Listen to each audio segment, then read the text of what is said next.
And for those of you watching this recorded right now, we kind of split our conversation into two parts. So it's why I'm wearing probably a different colored shirt. I hope I, Lisa, planned that from our last chat.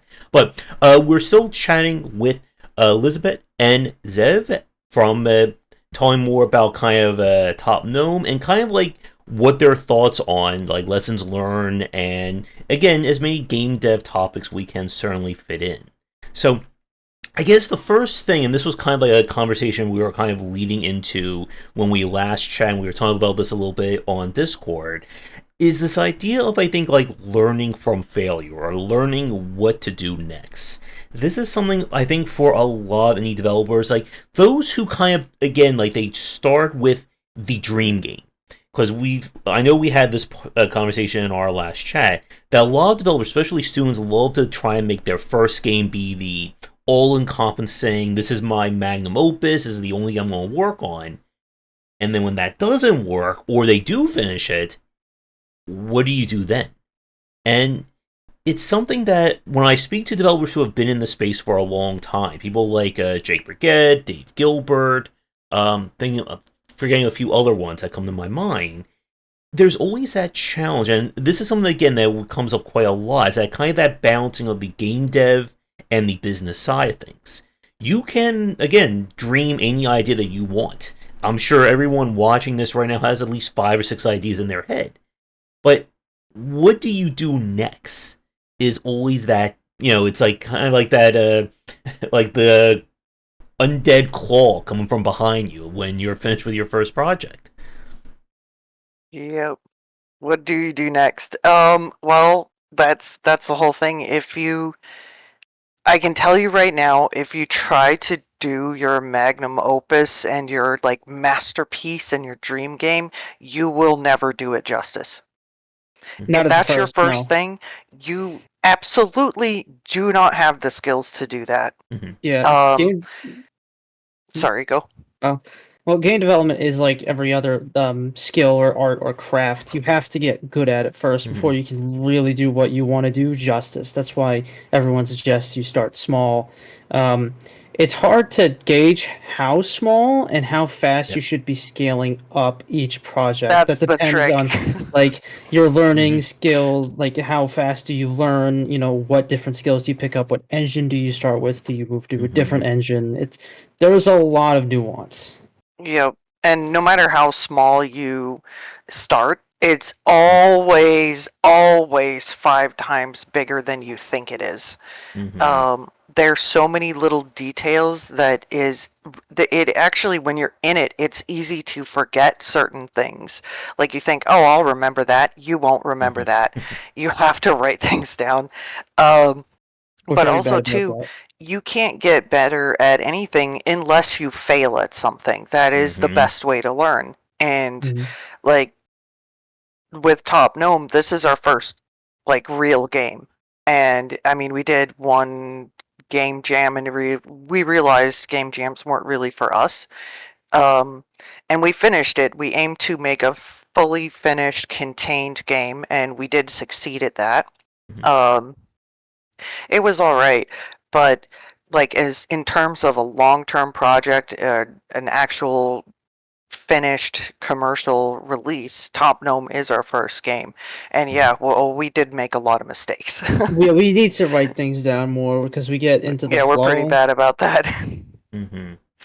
That's Yeah. why I harped on it. I was like, you have to write things down because you will forget. No matter how great of an idea you think you had, you're going to have 20 more of those, and you're going to think, I'm going to remember this. There's no way I'm going to forget that. That was too good of an idea, and then you will forget it.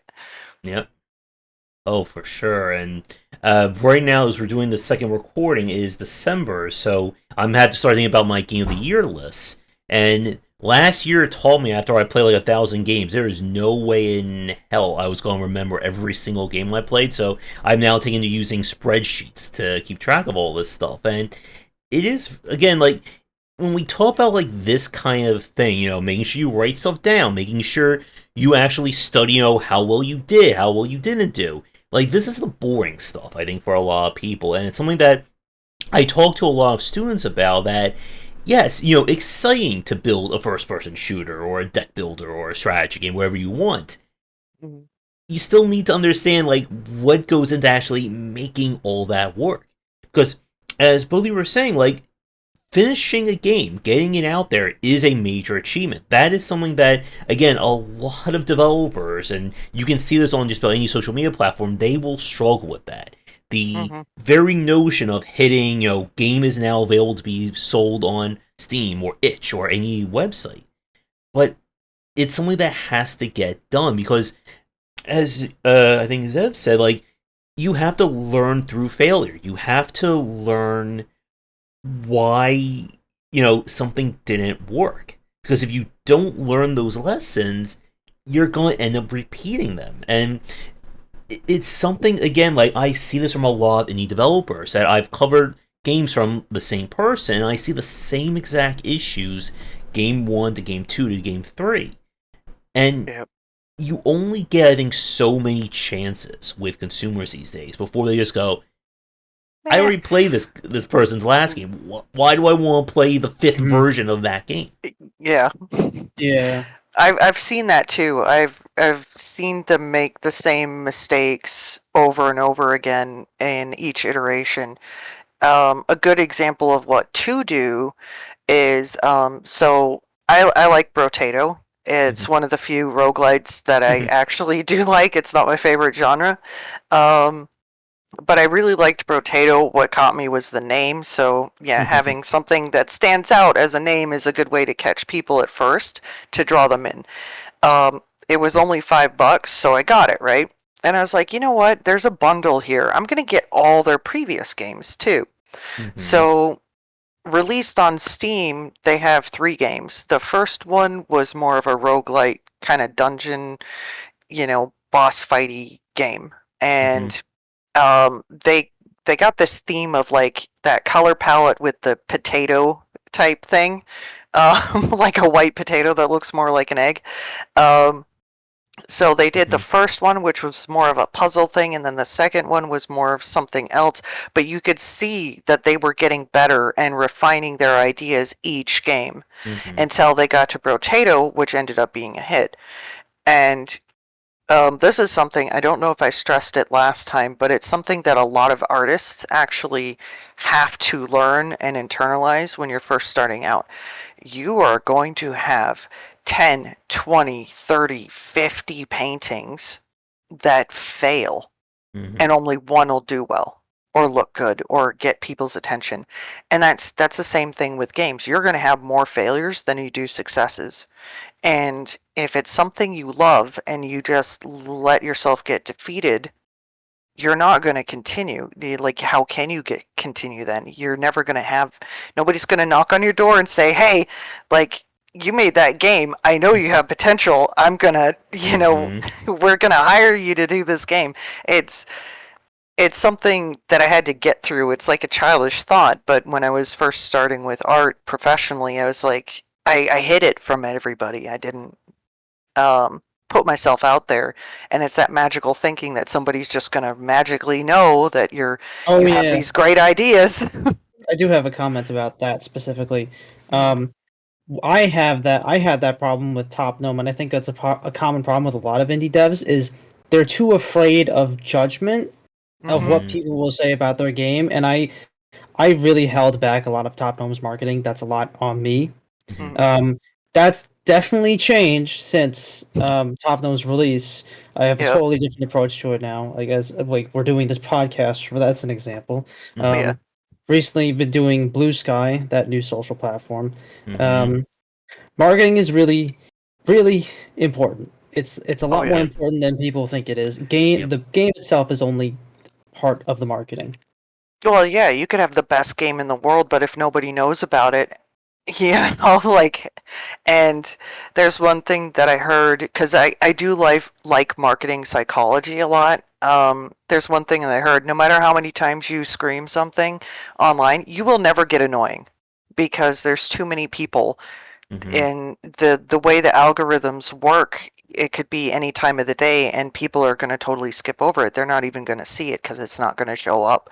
So however much you think you're being annoying, you're not. Mhm. just keep pushing it out there. It's hard because it gets tedious, especially for somebody who isn't doing marketing all the Yeah. time. It drains you because you have to think up stuff. You gotta go.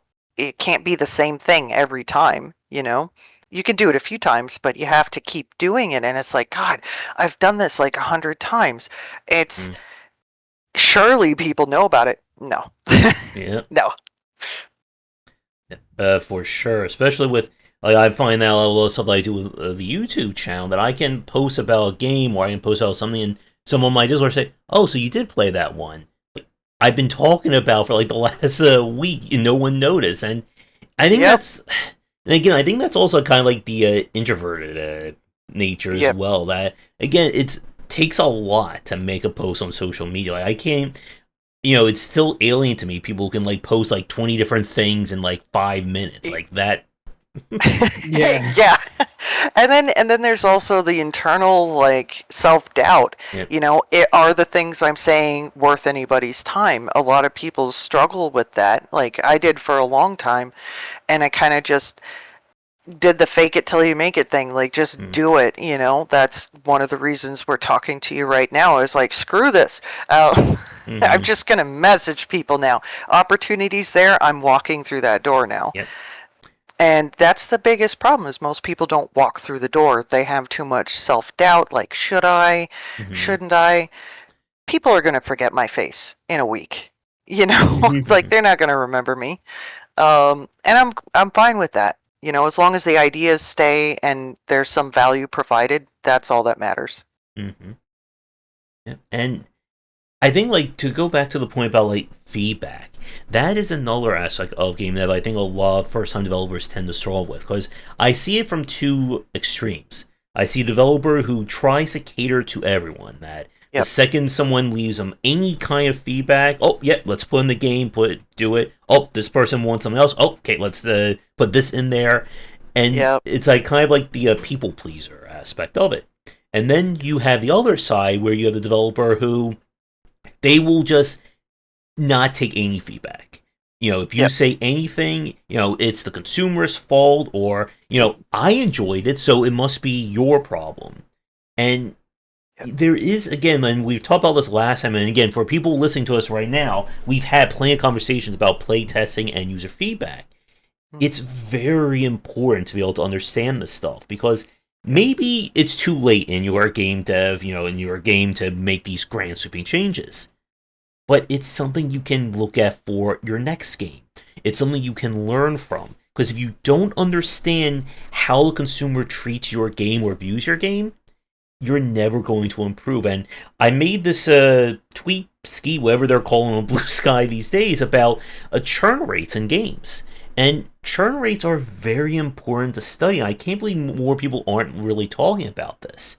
Because I've been playing games like Hollow Knight, like Prince of Persia, and other Metroidvanias from my book, and these are games that I see, critics, rant and rave about. And then I look at the achievement rate, and it goes from 100 to like 37 in under 40 Yeah, minutes. that's so many games. Yeah. Mm-hmm. And it's also, again, why, and like this is, I think, more like a rant slash tangent for me, it's why I don't really pay attention to a lot of game reviewers and game critics. Because someone telling me that the game is the best game ever and everyone needs to play, and then I look and 60% of the player base stop within 30 minutes, I'm going to try and understand, why did this game not do that well? Because if you don't understand this, again, you're never going to learn, and then one day you're going to wake up and realize, no one's playing my games. My first Yep. game sold 500,000 copies. Why isn't my fifth game doing that? Why is it only selling 30,000 now? Yeah.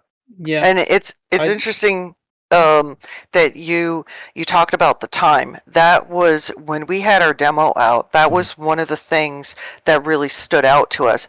Granted, not many people played it because this in the Steam Next Fest, the one that just passed, was one of the biggest Next Fests in Steam history. Yeah. So we got buried really quick. It was also very experimental. They were trying different algorithms Yeah, throughout they the West.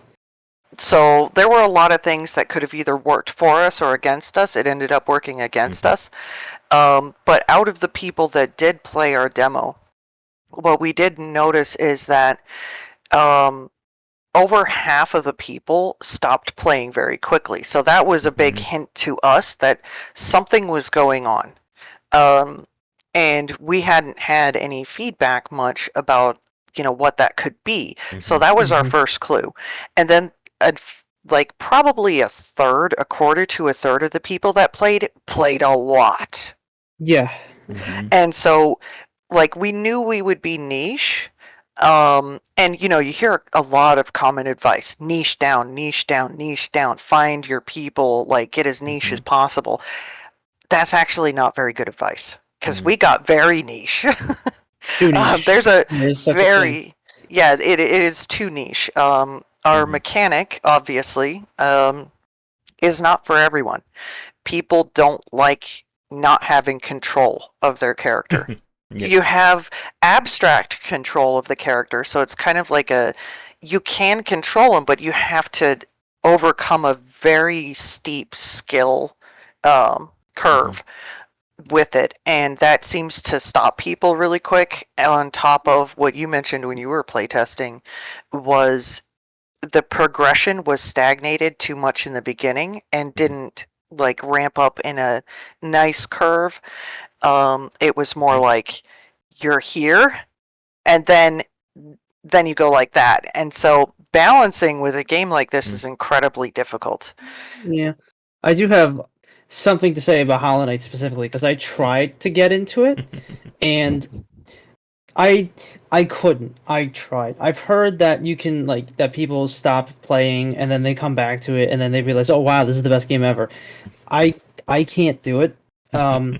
I do have specific criticisms about it, but I won't be going into it. But it is interesting that you point out that most people they don't have most of the achievements 30 minutes into the game, and I don't know specifically why that could be. There's a lot of things that it could be like with the demo. People could have just tried it just to see what it's like, and they just realized it's not for them. It's not their kind of genre. It could also have turned them off, or maybe they were like, "Oh, this is cool. I'll put it in the catalog," and then they never get back to it in their game catalog because it's 50 games. But then they play the same 6 games over and over again. That's me. Yeah, I mean it happens. You get stuck on something because a game has a really good hook, and it overshadows anything else that you might play. So yeah, it's very interesting what's happened with Top Gnome, but I'm thankful for it, right? Even though we did get very niche, everything does serve the core mechanic, even if that core mechanic doesn't sit with everyone.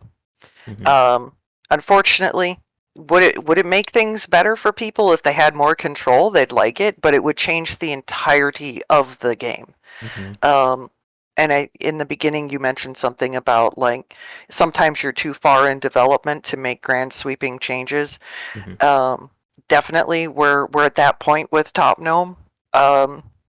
If we did change it, it would turn more into a survivor-like type game. Then you'd have to have more action, and then it's what's the unique thing about it? It's mushrooms and gnomes. It's just same game, new skin. Yep. And there's also from on that point, there's also that risk of just going too much into a single project.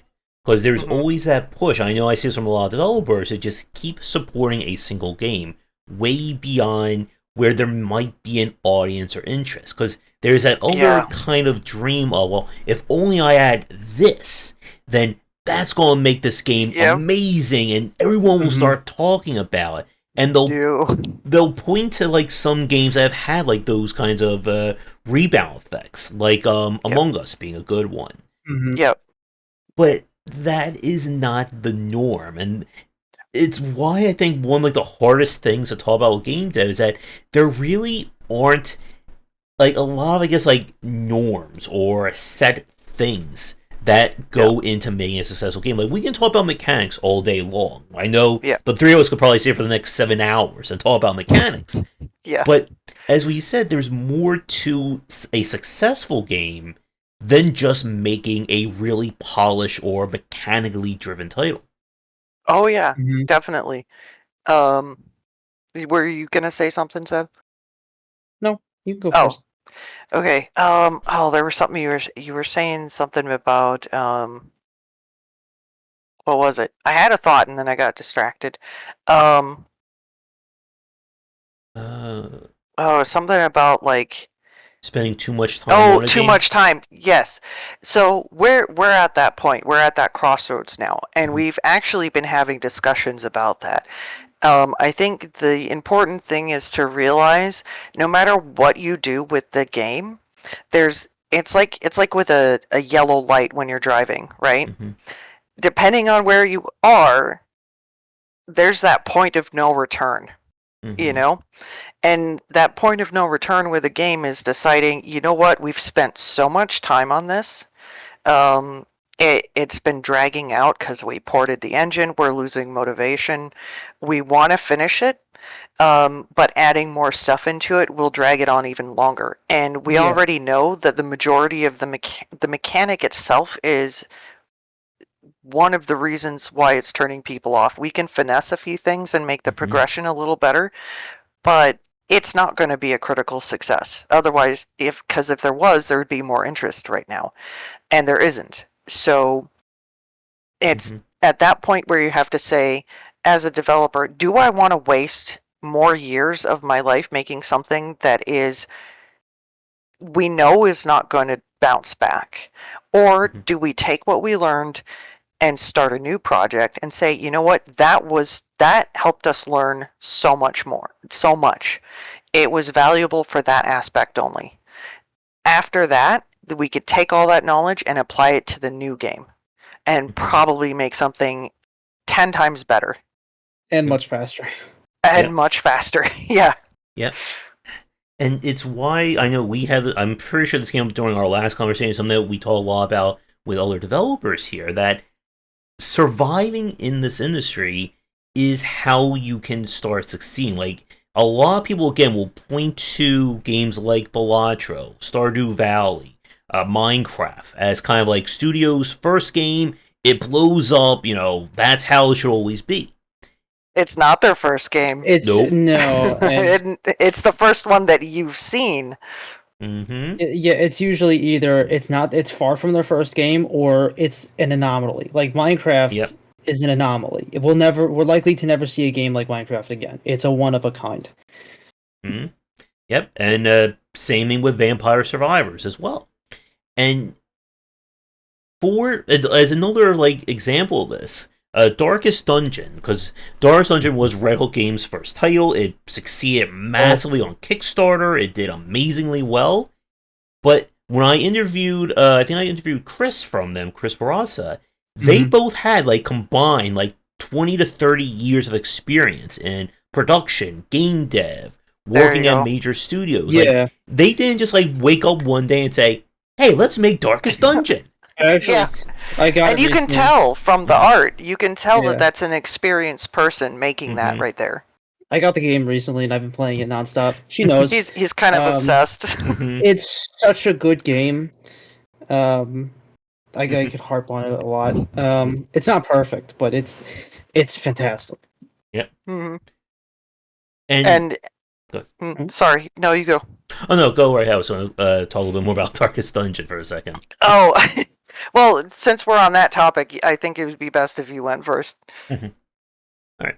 Like with Darkest Dungeon, I enjoyed it. I still had some complaints about it myself, and again, like it's always that challenge of like as a developer, where do you go with that project from there? Because we looked at something like Darkest Dungeon 2, it has not done, I think, as well as the first game. And a lot of that is making those grand sweeping changes. Hmm. And there's always that I think there's always like that like those two voices in the back of your head when you're working on a project like this. Do I keep making the same thing? Do I, not really rock the boat? Yeah, Or do I go, completely out of left field? And we were. Yep. yeah, Hmm. Oh, we were just talking about this earlier. We've Me been and talking Lizabet. about this recently. Like we've been deciding on whether the next project should be a roguelike or not. But because we're not big into the genre, this is a huge issue with indies.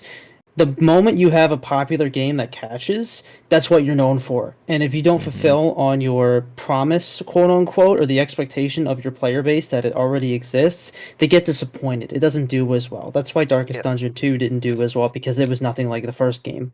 Yep.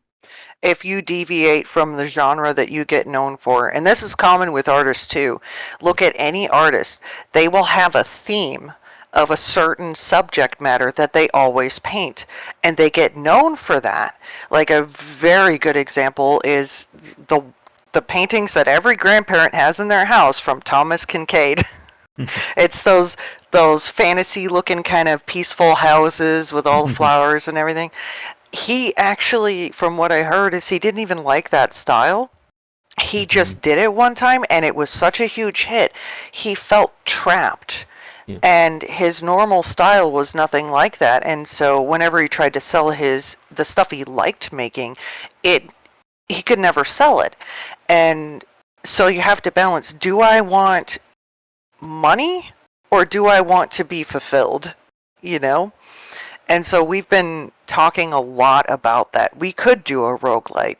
I think we could do it justice with the knowledge we have right now. We could make it fun for us, which might be a hole in the genre that other people are interested in as well. Or it could be a total flop because our interests are also very niche, you know? Or do we go with what we know we can sustain ourselves with long term?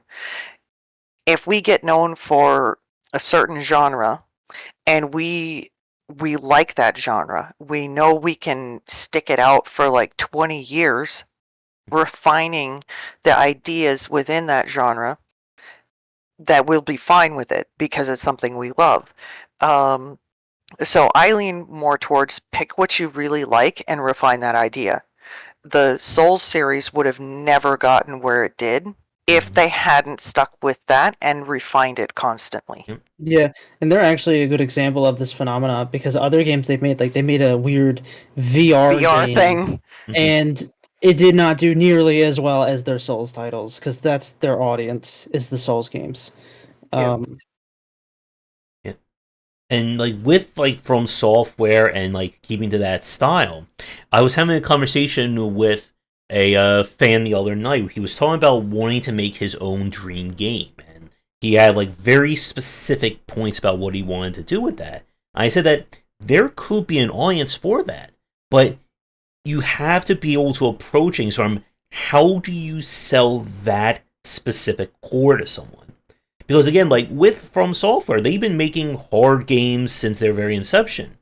But again, many people don't know, or they didn't know up until Armored Core 6 that they made Armored Core, which is like their first major hit, or I should say major with some air brackets, air quotes there. Yeah. But you never, I said like, one hand, you never know what will resonate with someone. I brought up Fear and Hunger. Like, no one in their right mind could have predicted Fear and Hunger getting blown. I don't even think the developer thought it was going to hit that big of a success. But people started to hear more about it. It found its people. But it's still a very, very niche game. Like, this is not going to be a Persona level of success. It's not even going to be like a, I don't know, like a Chrono Trigger or anything like that. It's a very specific one. And to go back to what you were saying earlier about finding that niche, or, you know, drilling down that niche, like, it is important to have that core, but you still have to answer to someone what is going to get them to play that game. Because again, like, someone like me, I will play just about any game that gets sent my way. But I'm not a general consumer. I'm not someone who is, you know, randomly searching on Steam to find a new game to play. I got plenty of games to play like that. Yep. And how do you, you know, sell someone on your idea? That, I think, that's where we get to like that kind of intersection between art and business that a lot of developers, I think, don't like to have that conversation about. I grew up in a household that my parents had their own business since I was like 7. So I've kind of grown up with a business mentality and entrepreneurial mentality, which I think helps us. I'm just scatterbrained, ADHD problem. I get hyper fixated on business sometimes and everything. So like I it annoys Zev a little bit. I get really in business mode sometimes, and I start going, okay, we got to do this, we got to do that, we got to organize this, we got to file this paperwork, we got to do that. It's really helpful. But yeah, going back to what you were, and this kind of ties into what you were saying about Darkest Dungeon and them, the people who made it having previous history. Um, it's really valuable, and you can take experiences from almost anything. But if you have any experience in anything that can even be remotely applicable, it will help you. So my weird child desire to doodle fonts. I was obsessed with fonts. I'd make my own fonts all the time. I don't like paying for font licenses. They're very expensive. So that skill helped us to create all of our own custom fonts for the business. If you have any skills that you can put towards it to save money, it's going to be great, because now we're building a library of assets of things that we can use over and over and over again. Zev's previous history with trying to mod and learning how to code was definitely helped accelerate this whole process. My knowledge of art and having done music in the past accelerated everything. So we might have never made a game before, but we did all of this much quicker than if we had to learn all these things from scratch. And that also, I think, affords you and like any developers watching that chance to do something experimental or weird that you know it's not going to take you 5 to 7 years of having to relearn everything or rebuild all your assets to make something strange or unusual. You mentioned Brotato earlier, and I know we had this point in the last conversation that the developer that worked on previous games, and he has that very specific art style and character designs. Like, I'm sure he didn't have to completely reinvent his entire, experience to make Brotato, however you want to describe it. Yeah. And it's something that I think we also see as a lot of like the RPG Maker scene as well. Because one of the things I think is very fascinating is its own like microcosm is I think RPG Maker has really kind of risen out of there's that stigma again from like I would say like 2010 to maybe like 2018, 2019 of people just saying RPG Maker is horrible. It's, anti-game design. You use it, you're not a game developer. You must learn a formal game engine if you want to make a video game. And a lot of people just said, no, screw that. I'm going to use RPG Maker. And we're now seeing, I think, a lot of games really coming to their own, much like the whole Z Doom, GZ Doom scene as well. That's pretty cool, because, like, even before game dev, I had that impression of it, even though I wasn't even doing game development stuff, which is interesting, the power of influence and impressions on things. But, Zev, you were going to say something? Oh, well, on the topic of game engines do matter, but it's not a case of like one engine is just outright better than the other. It's entirely dependent on the project you're making. So obviously, if you're making an RPG Maker is really good for that. If you're making 2D, Game Maker might be good. Godot might be good. If it's 3D, you might want to go with something like Unity or Unreal. Engines do matter. I see a lot of people online say that engines don't matter, but there's a reason why a game like Tiny Glade has a custom built engine for what it does. Because sometimes you just can't get the same results without having something custom tailored for your project. Yep. If you get too experimental, I can definitely say you will run into engine limitations very quickly, even on your first game. Yep.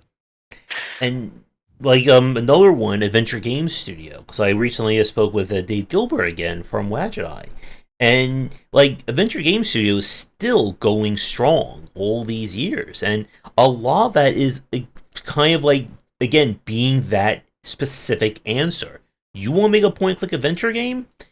This engine has years of experience and videos and tutorials all about that one thing.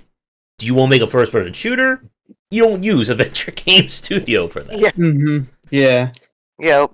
And then sometimes one thing that's cool that I will say, which is even if you run into limitations, sometimes those limitations force you to be creative and find a solution that you never would have thought of before, Mhm. which could, in some cases, there have been examples of this. I can't think of any off the top of my head, but that restriction forced them to do something and like pivot, Mhm. which created a core mechanic that is like beloved in a game. Wasn't it?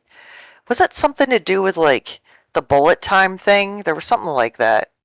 Mhm. I Um, don't I recall. can't remember, but it was somewhere back then. I heard a story about something like that happening. Mhm. Um, it's it's where chiptunes came from. That limitation caused them to think, okay, so how do we make music within this system? And it spawned a whole genre of music. So it's kind of interesting. So don't get frustrated by limitations.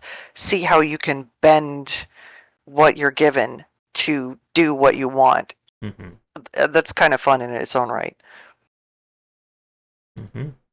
Yeah, and having again, like it goes back to what we were saying in terms of how you approach game dev, because there are some people who I can just imagine, like, if they figure out that they can't do this exact version of the game, they're really say, well, no, I cancel the whole thing, I don't want to do it anymore, because if it's not this exact thing, then who cares? But Yep. again, like going back to the point about kind of building your knowledge, building your assets and stuff like that, again, a lot of developers, as we've said with previous examples, that you're never going to, it's that anomaly of that first game being a massive success. And you have to, I think, for a lot of developers, like, kind of like survive enough to like hit that point where you can Yeah. then, put everything into it. Because, oh, as we've said, like, consumers will just say, oh, Darkest Dungeon just came out one day, so this must be their first ever project, and they never did anything else. Yeah. No. Mm-hmm. And again, like, studying success and studying failures, it's something that I feel needs to be more out there for developers and people in the space. Because you can't really, like, right now, as we're talking, we're about to get into Game of the Year award season. So the Game Awards is coming up. I think IGF is doing their announcements, stuff like that. And a lot of people are going to look at these games and say, well, if this is a Game of the Year nominee, it must have did everything perfectly, or nothing was ever wrong with it. Yeah. And that is not Mhm. the case. And like, for people watching, you know that I am not a fanboy about anything. Like, when I see, like, on social media people talking about how great Sony is or how great Microsoft is, I don't care one way about that. Like, I will rip apart a game no matter who, which studio or which console it's on. Oh yeah, I'm a Mhm. huge. I love FromSoft. I Mhm. love their combat and everything about it, but I still have my critiques. Mm-hmm. I'm not afraid. I love them. I want them to do better. In certain aspects, um, like Elden Ring is a great game. A lot of people can't find any flaws with it. I think the open world is the biggest flaw in it. Their strength was linear looping, game design, like arena Interconnected. designs and interconnected stuff. There you It go. was like it was really good. I think the open world thing made it too easy. And then when people come up to like enemies like Melania, and it's very similar to something you would encounter in Dark Souls 3, but they're used to being overpowered in Elden Ring because you can go around and you can level yourself up to well past what you would be able to achieve reasonably in Dark Souls 3, and then you get hit with a really hard boss like Melania, and then you're there like, well, this boss is too hard. I can't do it. Mm-hmm. You know, um, it's it's interesting, but yeah, I do think the open world was a flaw on that part. It's cool, but it you can't pack as much stuff in there. You have to kind of repeat stuff more when you have an open world, which makes it more boring, which is like, I think the front end of that critique is people saying there's nothing to do, it feels empty. You hear that a lot, but I think the back end reason is because it's an open world. Mm-hmm. So sorry, Zev, were you going to say something?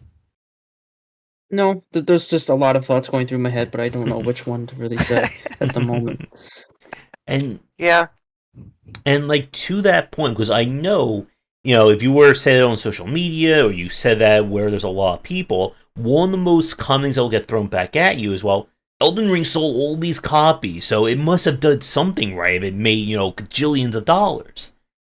Yeah. But again, to return to what I was saying earlier about churn rates, yeah, okay, it sold a lot. How many of those people are going to play the next game or the game after that? And if you keep Yep. thinking that, well, if 2 million people bought my game, that means every game I'm ever going to make is going to have at least minimum 2 million copies sold. It is not. It will never happen No. that way. Some people buy a Yeah. game just because it looks cool. Yep. And then they play 30 minutes, they're like, it's not for me. But it could have, like, okay, people might hate me for this. What is it, Valheim? That's that survival game. Yes. I was recommended that by someone who said they loved it. They love that game. They play so much of it. And I didn't look at the time that they played that game. I bought it based on their recommendation. They had only played 3 hours. I usually put like 80 plus hours into games that I like, and I like survival games. I started playing that game, and the controls were clunky. The graphics were nowhere near what they advertised. It was not fun. Things were not made clear. The UI was terrible. I'm sorry. And it sold a ton. And it's basically abandonware. Yeah. Yeah, just because it's popular doesn't mean it's good. Or because it sold a lot doesn't mean it's good. Sorry, Zeb. Oh, well, on the subject of Valheim, it's yeah, there's a lot of survival games that we've come across that kind of are in the similar vein of Valheim, where personally I find them disappointing. They're not where I want it to be. I don't know if you ever heard of a game called The Vintage Story. No. That game is addicting. It's because people look at it and they think, oh, it's just a Minecraft clone, and it did start as a Minecraft mod, but it does like a ton of the stuff that me and Lizabet really like. Um, It's I don't it's know in it's really good game design. It does slow down, but the pacing is very nice. there's always flaws with it though, Yeah. like the combat. But we're getting off And you track, don't, and I've yeah, you don't forgotten. see it very often though. Nice, decent pacing in a survival game. It's either too grindy or not enough stuff to do or something like that. So I think they did a very, very good Oh, job. that's what I was gonna say, or one of the things I was gonna say is I personally feel like, because especially with survival games, like I've seen her play some, I've played some. A lot of them are not really great, and I'm sitting there like, as a developer and as a player and a fan of the genre, players have awfully low standards for For that games. genre, yeah. Yeah, for that genre in particular. Well, it's because nothing's really popped up as like there aren't many examples of exceptionally well done survival games. There's a few, but those are like outliers. And I think, yeah, we are kind of getting Yeah. we meander a lot. Yep. And again, like to like that greater point though, and this I think goes back to what you were both talking about earlier with kind of like the bullet heaven genre and like how developers can kind of get like hyper focus on just one particular genre, whatever is the hot new trend. That there is that misconception from a lot of people in terms of, is this an actual genre or is this just like a one game fad or one game trend? And it's something that I see, unfortunately, with a lot of the bullet heavens, that I can count on one hand the number of them that I felt was legitimately different enough from Vampire Survivors to make it stand out on their own. But there are dozens of them being released right now as we're recording this. In about like 2 hours, I'll be probably covering some of the Bullet Heaven 2.0 games demos, and there are a lot of developers who, when they rush to certain genres, they think that, well, if I can just tweak it just a little bit, that'll be enough to make a brand new game. It almost never works that way. Because there has to be, again, like to go back to what we were saying about like finding your niche, there has to be some kind of focal point to your game that is going to get people excited. Just saying, oh, this is Vampire Survivors, but they're, I don't know, fish. instead of vampires, give Yeah. me, $2 million, it's not going to work. Yeah. It's like fidget spinners. It is Mhm. kind of a fad, and kind Yeah. of a gold rush. It's kind of like a gold rush effect, Mhm. where like a game that's different comes out and it does super well, and all the indies try to cash in on it while it's hot. That's something that I've seen a lot Mhm. with Vampire Survivors specifically. I think everyone Yep. has, and me and Lizabet are both pretty tired of the clones that are basically one for Yeah. one, exactly the same as each other. But Mm. and I lost what I was gonna say. Well, I was gonna add to that and say, like, there's a fine balance between, like, barely changing anything and thinking that's enough, and Mhm. not changing, like, and changing too much. So, Mhm. like in the case of Top Gnome, we niched down too much. It was a little too foreign, we think, and the pacing was off, which is, in my mind, like a kind of a separate issue from that. But just on the base mechanic, it was too niche.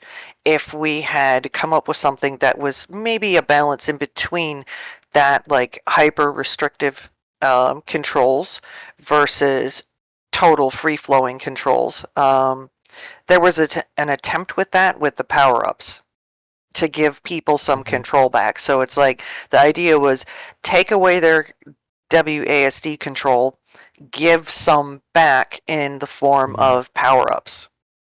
Um, and so there has to be a balance. And you get too far off the beaten path and people can't connect with it. You get Mhm. too close to what's known and it's not novel enough to be interesting for people. Yeah, you have to strike a balance with it. The It's way I hard. see it is, there's the core mechanic, and then there's the mechanics surrounding it that support it. We ended up changing the core mechanic, which was too weird for people, but like the way I see it, the core mechanic should be something that's familiar, and the surrounding mechanics that back it should be different enough for players to like latch onto it. Mhm. Um, Whereas a lot of the Vampire Survivors clones, for example, like they're too samey. The mechanics that surround the core Vampire Survivors like mechanic, they're not Mhm. different enough. It's not doing anything different. Why would I play another clone when I could just go play the Mhm. real thing? Yep. And that is the internal question for a lot of these games, and a lot of them don't have that answer. And it's, I think, very frustrating when I'm like looking at a lot of these titles to see like it's just the same thing. Like, how many times can I tell someone, "Oh, you just stand still and let bullets shoot at you," or to like what Zev just said, like what's worse if it's a worse version of that. Because I have lost count of the number of Vampire Survivor clones I played that is slower than Vampire Survivors. Like Hmm. that to me feels like you're missing the point of that genre. And I've Yep. seen, like, to that one sentence, I've seen countless times in many genres, developers either because they didn't know or they again try to like reinvent the wheel, saying, well, what if I make a first person shooter but all the guns feel horrible? Or a platformer but jumping feels terrible. Hmm. Yeah. Yeah, it is weird because with the Vampire Survivors like clones, people see the game does really well and they want to cash in on it Mm-hmm. while it's hot, and so they replicate the mechanics without thinking deeply as to why those mechanics work in the first place. And this kind of Yeah. touches on a topic that we talked about earlier with pulling from real world experience the outside Mm-hmm. of games. The developer of Vampire Survivors actually worked, I believe he worked at a casino, Yeah. and he was just making the game for himself, and so he pulled aspects of the casino like vibe into Vampire Survivors, and so that's why Mm-hmm. it has this hectic, super fast pace, ultra satisfying, dopamine hitting feel. And a lot of the clones, I played some of the clones, a lot of them don't have it. They're very boring. And the controls are really like, I'm a stickler for controls. Mm-hmm. If that's my cutoff. If something doesn't feel good to control right off the bat, and a lot of people conflate controls with like what your character's doing. What I mean is like how fluid can you move? How does it feel Mm-hmm. terrible? Like with Top Gnome, we had to really fine tune the speed. At first we had it too slow, and I found my hand just cramping up and straining, trying to hold down and push things to get him to move more. And then we had it too fast, where it felt incredibly uncontrollable. And so controls are a huge thing. If you don't have good controls in your game, and it will turn people off very quickly. That's the base thing, because that is the thing that you are that is the single constant in a game, is the sound, the visuals, and the controls. If you don't have those, you have a sound out of place. It's going to pull you out of immersion. If you're constantly fighting the controls and frustrated, like this subconscious level frustration, you're going to eventually stop playing that game, because you don't know why, but you're just something about it just doesn't feel as good as this other game. And so that's a huge reason why you have to nail the controls, and that is the biggest sticking point for me. I know everybody loves Terraria. I can't stand the controls. I won't play it. I can't. And yeah. Oh, go ahead. Oh, no, I was just agreeing. She's tried to get into it multiple times, and she just can't. Yeah, I am the same way when it comes to controls, and here's my hill that I will die on. That even if you're making a turn-based game, control and UI UX still matter. My biggest pet peeve is when it's just awkward to just order character rounds on a field, for a turn-based strategy game. I recently tried what was the game? Rogue War. It was kind of a roguelite, kind of tactical strategy game, and it felt very fast, very speedy to play. And then when I look at a lot of other turn-based strategy games, I tried to play Jagged Alliance 3, I think this was either last year or early this year, I just found it so frustrating to try and order units around that it just sapped my will to play it. And it is so, because a lot of people, again, when you say controls, when you say UI, they'll think you're talking about a Devil May Cry or a Doom. But no, I can be talking about a roguelike, about turn-based RPG. If that is annoying to control, your game is just done, because that's the entirety of your game. If it's annoying to do one battle in your game, and you have a random battle, so might be getting into 500 or 1,000 battles, why do I want to spend 999 more battles being annoyed? Exactly. And there's an interesting thing. So when I watched you playing our game, you made a comment, and Zev was like, I think this is too slow. And I was like, no. So I'll go into it, and you can think, and you can have rationality behind a certain decision. That doesn't mean it will land with people. They might not see that. So, example being, in our game, we have, the doors that transition you between the shop and stuff like that. I believe you had made a comment that it was a little slow. Zev was always saying it needs to be snappier. People don't like waiting. My rationality was, you were just in the middle of this chaotic stuff that was really probably frustrating to try and play. With not having the control and constantly spinning, trying to figure that out. We should give people and create a feel and an ambiance to the menus where it's calmer, more slowed down. That is not working. So that's when, after I heard your comment, I told Zev, I was like, you know what, you're right. You have to be able to admit when you're wrong. That's a big thing. A lot of people don't want to do that. I told him, you're right. Let's make that snappier. So do that. We do. Yeah. And yet, it's to that point of when you're trying to build the feel of a game, because this, I think, of another aspect. Again, we are, how long have we been talking? We're almost at an hour into this conversation. We could go on for another 2 to 3 hours on this one point.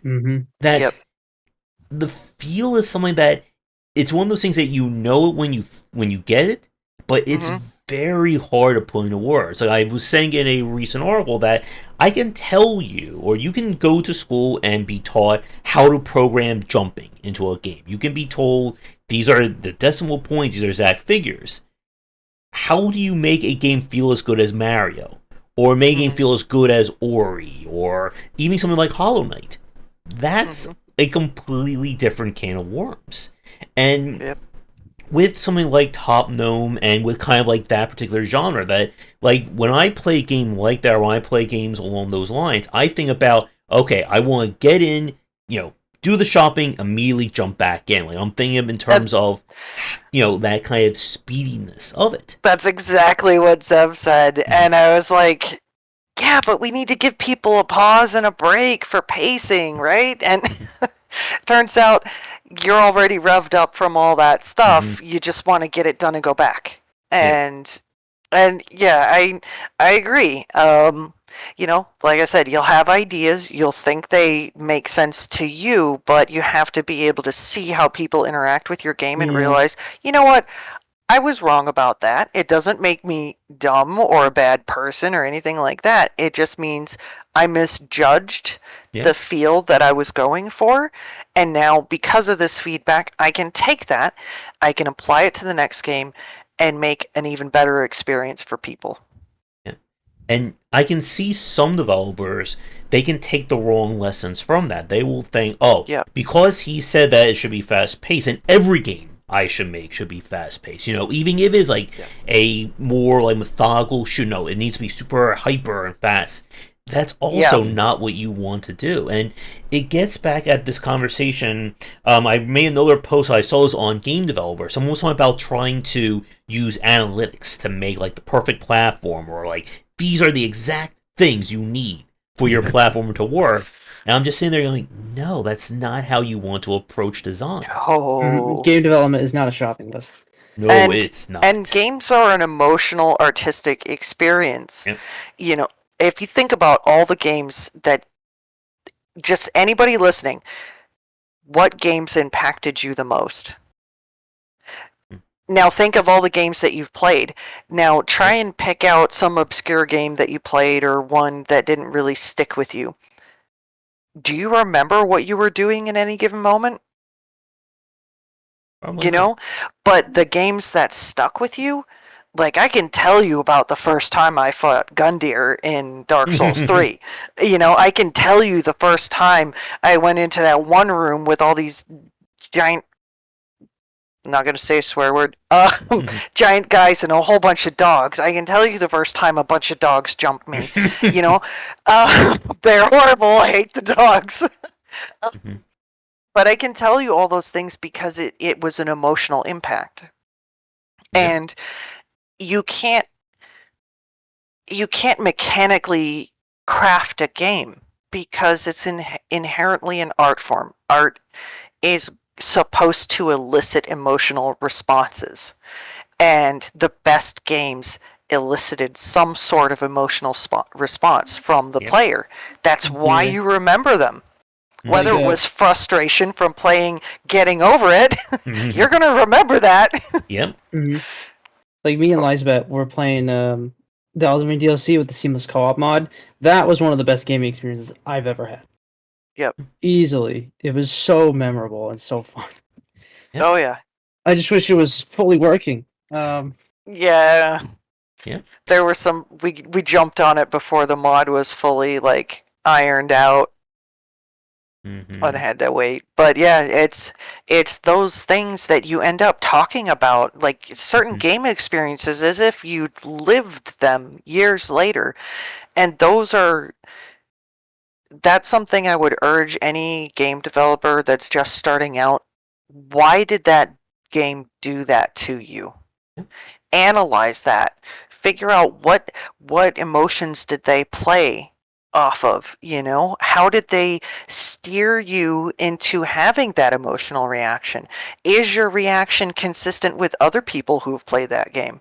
Yeah, and it's again something that you can't just write up a checklist, and if you do these 5 things, your game will be game of the year. It never works out like that. And I wrote about this in a post that should be up. I think it went up by about a few weeks ago. I said that some people think like the worst thing that can happen is your game comes out, it's bad, and everyone hates it. I would argue the worst thing is your game comes out, no one remembers it, no one thinks it's anything worth, even it's not even important enough to hate. They just think, Yeah, exactly.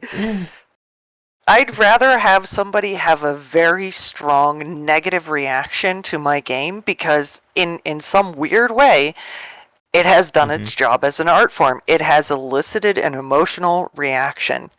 There's a very strange game. I stumbled upon it.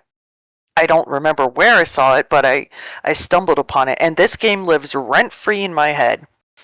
I can't understand it. It doesn't make any sense to me. It is a giant confusing mess, but it is fascinating. It's it's this thing. It's AI stories. This guy. It's like none of it was made with AI. It's free on Steam. He's just exploring. It's like it's like being on some kind of psychedelic. Basically, and you've just entered somebody's mindset. But it sticks with me. I'm never gonna forget that game. It's very strange, but I do recommend it if you are not susceptible to seizures. But yeah, it's a strange, and he's got traction. Not a huge amount, but it's a very memorable game, whether you like it or not. Cruelty Squad is probably another example of that. It is a game that, if you were to like put that in like a school or have like a teacher judge it, they would probably give like an F for how it looks, how it plays. But there is nothing like it. It elicits that uniqueness to it.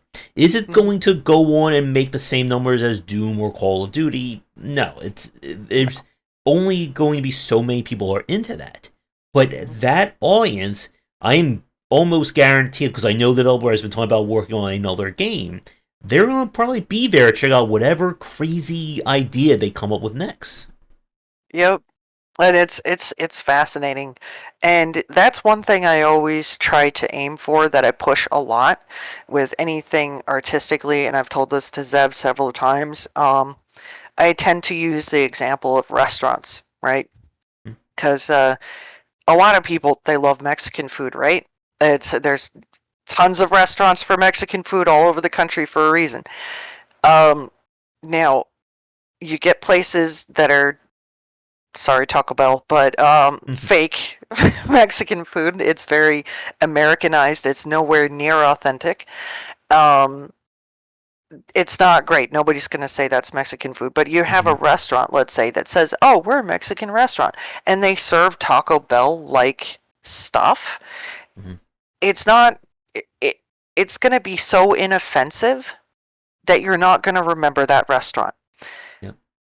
If you want authentic food and you find that authentic restaurant that makes things like the most authentic, that it might be too spicy for you, it might have some weird flavors that you're not used to, but you might love that thing, and it's going to turn away a good portion of people because they don't like the authentic taste. They want the Americanized version of things. But for the people that like it, they will never forget that restaurant. They have a core base that will always come back. So that's all to say, be divisive. You are not memorable if you try to appease everyone. Your game will never stand out. And that's something we wanted to do with Top Gnome. We probably did it too well. People will either really like it or really not like it. I want people to look at the game and know immediately if this is for them or not. Because I want to catch those people, and I don't want to waste people's time who it's not for, because we have limited time. You're working, you're trying to make money, everything is like trying to get your attention, social media, everything. Everybody wants your time. I don't want to waste somebody's time. So I want you to know from the time you turn it on, is this my game or not? Yep. And so And that's something that I hear from a lot of developers these days who they really try to hammer home who is this game for? Because they want you, they would rather you play a demo, they rather you understand what this game is and say, I don't like it, versus I'm buying this game and then realize this is completely not the game I want. This is not, you told me you put this vision of this game in my head, but Yep. I got this, and this is not what I want. As a player myself, I can't stand that, and I don't like returning games. So if I'm unsure, I actually opt for not buying the game Mm-hmm. because I don't want to waste my money. I don't want to do that to people. Zev, do you want to? Oh, I feel no, I like have I'm no talking. comments. I'm talking more this time. Yeah, well, you can keep going. No, I'm good. All right. Well, I don't have much else to say, because I think you've said everything I was gonna say. Oh. Yeah. To kind of put a bow on like this discussion for right now, then. So, what are the two of you thinking about then for next? Like, what? Like, again, we've had this conversation now combined over like 2-3 hours. So, Yeah. with Top Gnome again, like kind of, I think being like done. Like, I think you guys are going to shelve the gnome at this point. Yeah. What do you think about next? Because I think again, like this could be its own topic in of itself, but what are you thinking about in terms of okay, we did this. Like, do we again, like, as we said, like, do you go for something similar? Do you go for something different? Do you use what you've learned? Like, what's kind of like going through both your minds right now? Zev, do you want to go first this time? Oh, I guess so. Well, the first thing that's going through my head is there's going to be a lot of learning, because we're going to be switching engines again. Yep. But outside of that, I think this time we're going to be stepping away from like top-down shooters and doing more of genres that we both really like. Because I personally hold the belief that doing a genre you like is probably going to be a lot easier to work on the game because you're going to be motivated. It's something you like doing. It's something you would like to play. You also have a lot of experience with those kinds of games, so you can act on it. And then you can see the games that you've played. You're like, oh, I really wish I did this. You can do that. Mhm. It's pretty cool. Um, but there's a lot of things that we could do. We have some ideas, but I don't know if that's something we want to talk about. I'll let Lizabet be the person to describe it if she so wishes. But is there anything you guys? Oh, putting it on me, are ya? Well, I mean, I don't. I do tend to be tight-lipped, maybe erroneously, because I think we do have some pretty good ideas. Like, however, what I will say is we have so many ideas, it's not even funny. What we're trying to do is, well, what I'm trying to do mainly is step back and evaluate what are the things that we like and what do we want to be known for, because at some point, if we do get a hit, we will be pigeonholed into that genre and expected to make similar things in the future. So my thought process is, what can we tolerate doing for 10, 20 years? That we really love. Is it better to do that, or is it better to go for financial stuff and force ourselves? I don't think so, because it's hard to finish a game, even a game that you like. It's very hard. There's so many tedious little details. You will get sick of it. You will get burnt out. Like, as much as I love Top Gnome, I'm so sick of looking at it. Yeah, I'm over it at this point. Yeah. So I think what we're probably going to go for is we have identified certain things and failings that we find in a certain genre that we absolutely love. We're probably going to lean that way. And what I was going to say to people, instead of making your dream game, because we have our dream game, and we're probably going to need like 100-person team and 8 years to do it. And we're just far in 2 the people future. right now. So one thing I would suggest for other people, and I think we're probably going to be doing something similar, take your dream idea and split it up into small portions and make a game out of that small portion. A small game that's a snippet of what you would be doing in the big thing, and turn that into its own game in and of itself. Mm-hmm. It gets you practice in where you're trying to go, but it also allows you to not become so overburdened that if you do fail, you're not risking your dream project there, you know? Yeah, you also get a lot of experience and practice with doing parts of your dream game so that when you finally get to making your dream game, you're a veteran. You Like, got you it know what to down. do. Yeah. Yeah. Oh yeah. And one point that I forgot to mention, I wanted to bring up, like talking about working in a genre that you love and know about.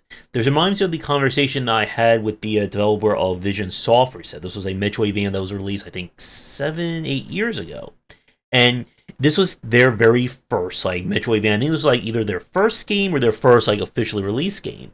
And I said to them like, this controls really well. I really enjoy how it feels. Like, you must like, have you worked on other Metroidvanias before? And they said no. This is my literal first one. But I grew up playing the genre. I grew up studying the genre. I knew what I wanted and what I didn't want out of it. And Yep. Mhm. that again is like being able to study design, and that's another 3 hour point right there. Yeah. Is very hard, I think, to put into words for a lot of people, but it matters in this respect. Being able to step back and say, why did this game do this? Why did this game do that? Did this work? Did it not? It doesn't sound like all that exciting or, mind boggling, but it really does matter. And Mhm. to Lizabet's point from earlier about like bringing up like some of the comments I mentioned while I was playing Top Gnome, like before we had this conversation, we were talking a little bit about kind of like how people were playing your game, and they weren't really giving you a lot of feedback because they weren't really in like playtester mode. They didn't understand that.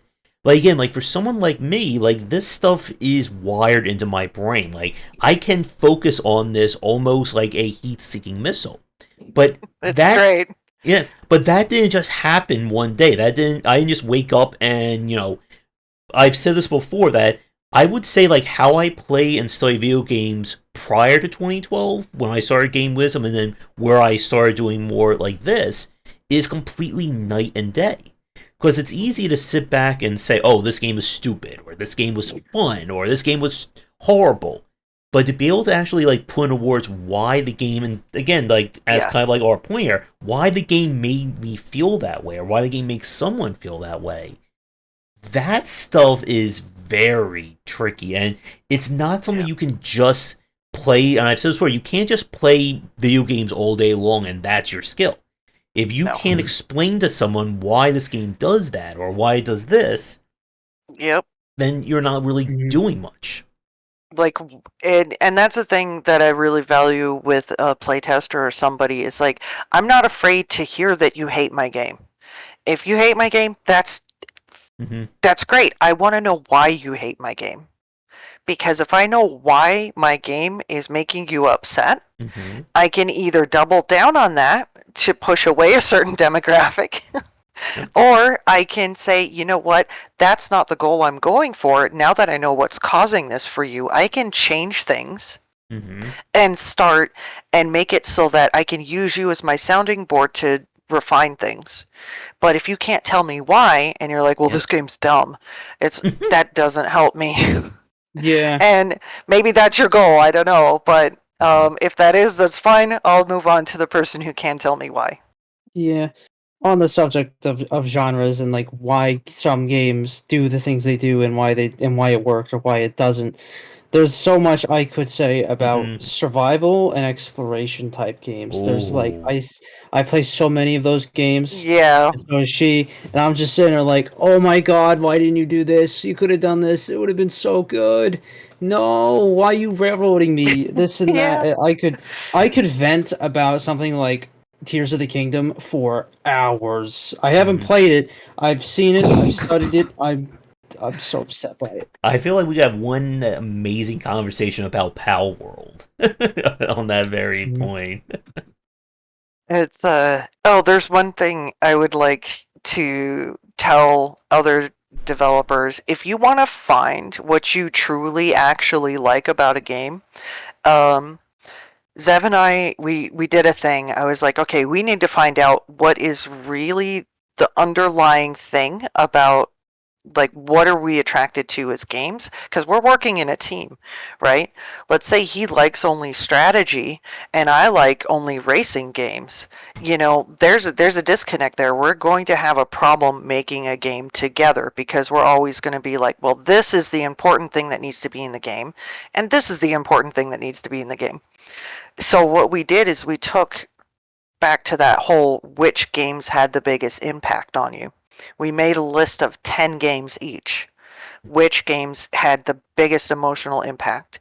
And then we studied, you can have like, okay, what if it's a roguelike or this or that? Forget those type of genres. What's the underlying thing and emotion that you were drawn to the most? And so we made categories out of all of those games, and we tallied up how much of those games were in those categories and what was the overlap between the two of us. So mine was exploration and like social stuff. Yeah, and then his like movement, exploration, and like social things a lot was a big driver for me in games.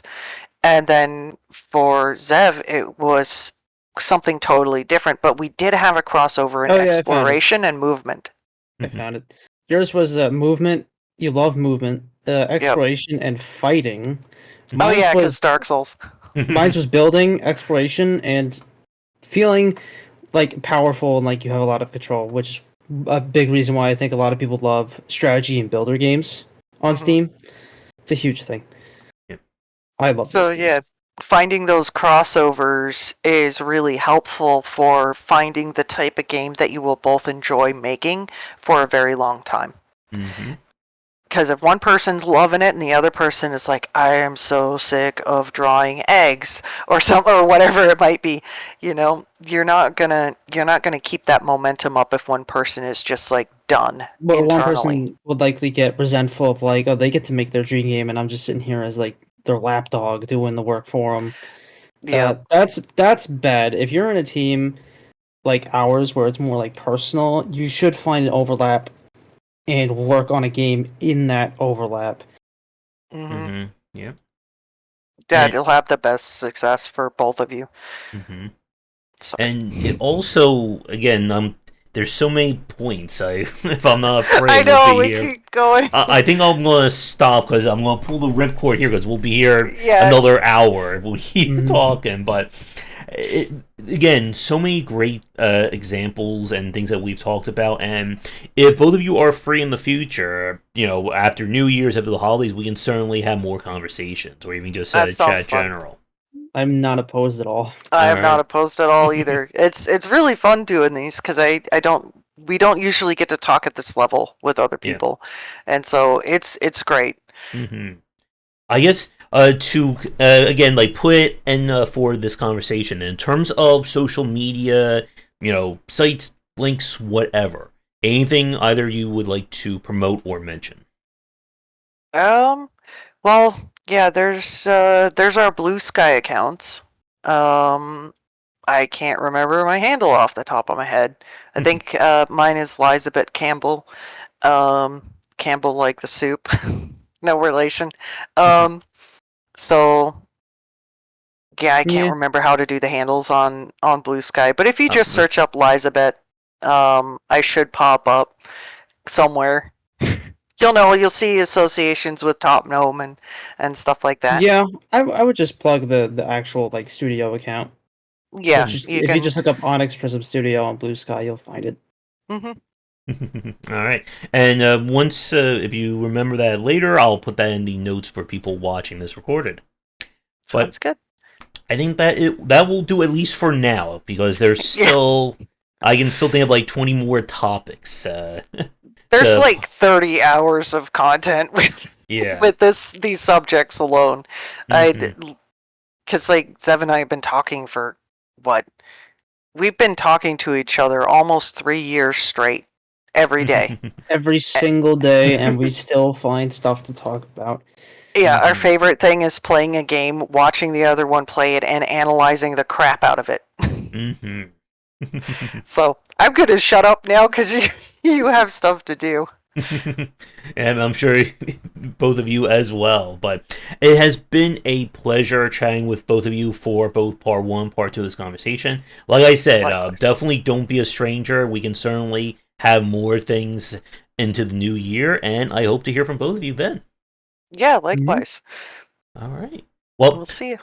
for the people watching us, we're going to end things here for this conversation. If you'd like to come on for a chat, you're working on an upcoming game, or just want to talk game dev, I'm always looking for people. Do the YouTubing stuff. Check out my Discord, Patreon. I'm on Blue Sky as well.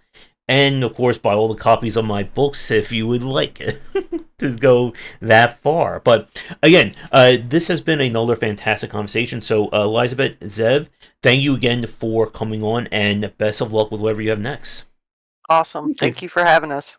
Not a problem. So, for those of you watching, be sure to come back for daily discussions on game design here and on game wisdom, where you examine the art and science of games. And until next time, take care.